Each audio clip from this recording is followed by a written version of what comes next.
Bonsoir à tous. Sans vouloir entrer dans des détails pour le moins sordides, j'aimerais tout de même donner mon point de vue personnel sur cette affaire abominable qui vient de se produire sur notre territoire, en l'occurrence le meurtre ou l'assassinat, le crime de cet enfant, cette préadolescente de 12 ans, prénommée Lola, parce que je pense qu'il ne s'agit évidemment pas d'un crime ordinaire, mais d'ailleurs, existe-t-il des crimes ordinaires?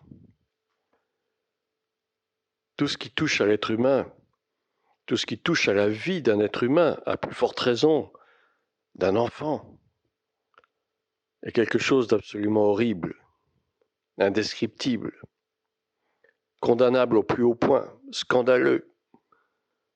Je crois que les qualificatifs sont bien faibles et bien insuffisants. Je pense que ce crime donc perpétré sur cette adolescente de 12 ans, une enfant comme les autres, une collégienne comme d'autres,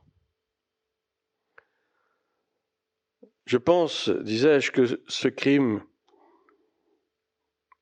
a une connotation véritablement diabolique. Alors, on aura beau jeu de dire que ceux qui ont commis ce forfait présenteraient, semble-t-il, des déséquilibres d'ordre psychologique ou psychiatrique.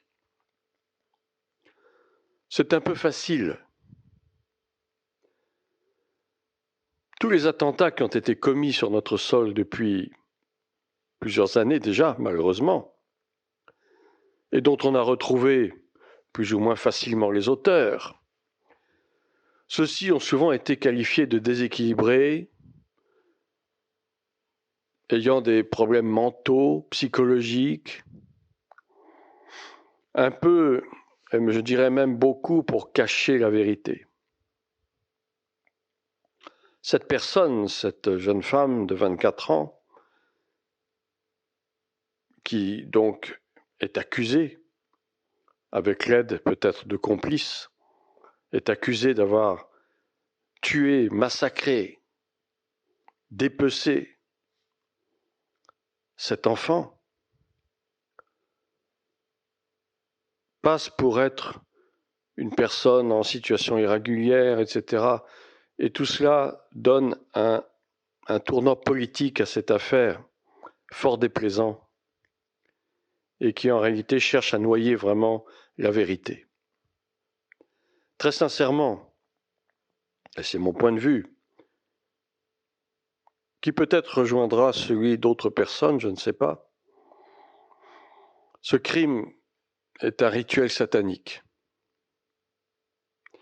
Et j'ai entendu dire effectivement par la voix d'un ancien magistrat, je crois, français, qui a parlé des enfants zouris. Au Maroc, en Algérie, au Maghreb d'une façon générale, ces enfants zouris qui revêtent des particularités physiques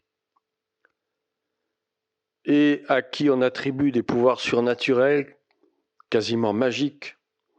Ces enfants sont très souvent kidnappés et sacrifiés à Satan. On rejoint là, évidemment, l'histoire de Baal, dont la Bible nous parle à maintes reprises. Baal, le tueur d'enfants, le dévoreur d'enfants.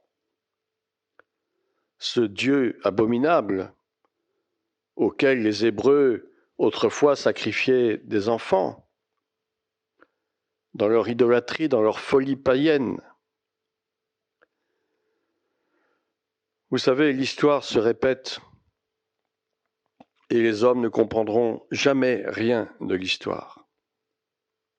Et donc ces enfants zouris sont sacrifiés à des magiciens, des féticheurs, des satanistes tout simplement. Ils sont même échangé contre de l'argent, et souvent à prix d'or.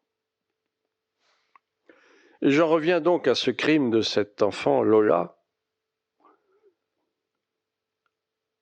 sur le cadavre duquel on a trouvé un chiffre 1 et un chiffre 0.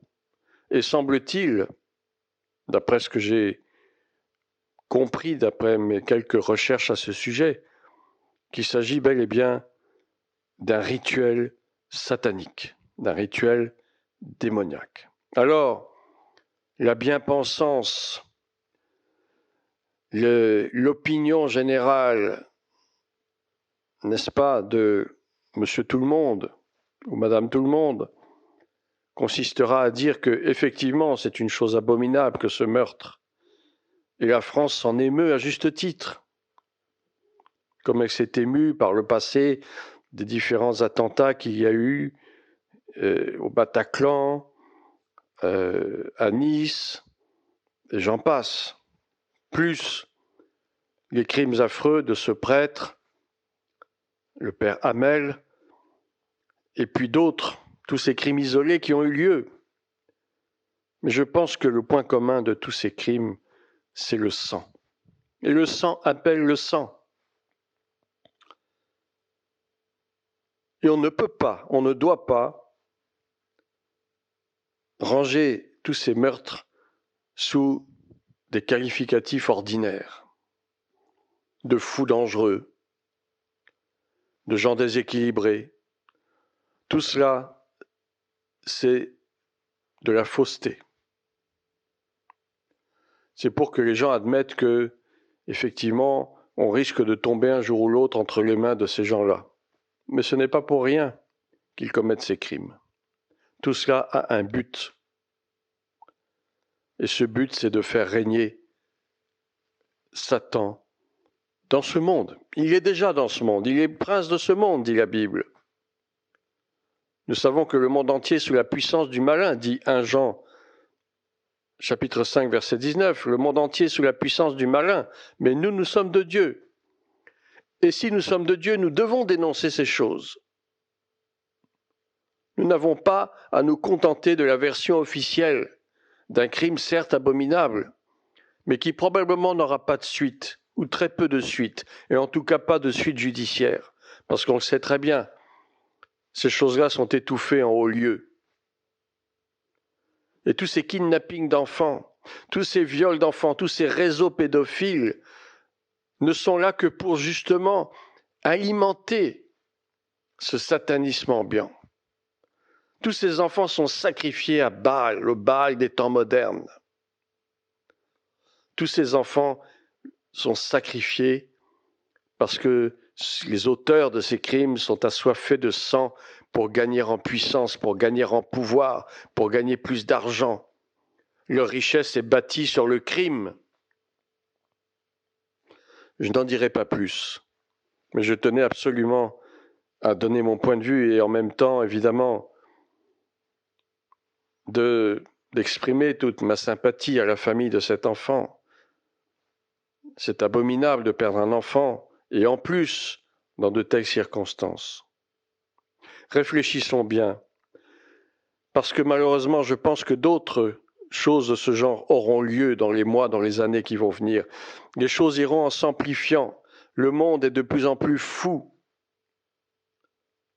Le monde est gouverné par Satan. Mais nous, qui sommes de Dieu, nous devons absolument non seulement dénoncer ces choses, mais avoir encore plus de zèle pour annoncer l'Évangile. Annoncer l'Évangile à toute créature. Annoncer l'Évangile, c'est la seule voie du salut pour ce monde qui est désormais enchaîné dans les griffes du malin. À bientôt.